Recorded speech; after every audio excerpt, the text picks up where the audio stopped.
আমার শ্রদ্ধেয় ভাই মহরম ভাই তিনি আমাকে একটা রিকোয়েস্ট করেছিলেন ভিডিওর জন্য। আমি তার জন্য একটা ভিডিও করলাম।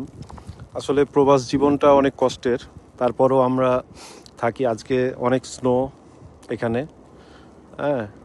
তো যাই হোক, মহরম ভাই হয়তো মাধ্যমে অনেককেও দেখতে পাবেন, অনেকেই বুঝতে পারবেন। হ্যাঁ, আসলে প্রবাসীরা অনেক কষ্ট করে ভাই। এই যে গোটা রাস্তা দেখেন, গোটা দেখেন, গাড়ি টাড়ি সব কিছু একদম ভর্তি হয়ে গেছে আজকে স্নোতে। হ্যাঁ, এই হলো অবস্থা। আর মহরম ভাইয়ের খুব ভালো মানুষ, খুব সোজা, মানে সহজ সরল মানুষ, ভালো লাগে তাকে। হ্যাঁ, আর যারা প্রবাসে থাকে তারা খুব কষ্টের মধ্যে থাকে। এই যে অবস্থা, এটা মনে হয় এক সপ্তাহ মতো এই অবস্থাতেই থাকবে। গাড়ি যেখানে যেটা আছে সেটা এইভাবেই থাকবে।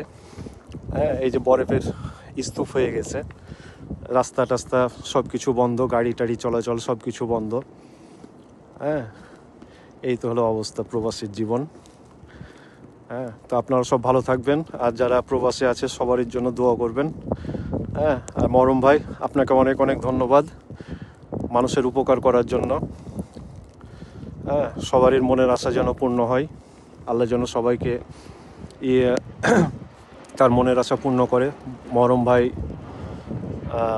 ওসিলা মাত্র, যাই হোক। তো সবাই ভালো থাকবেন, সুস্থ থাকবেন।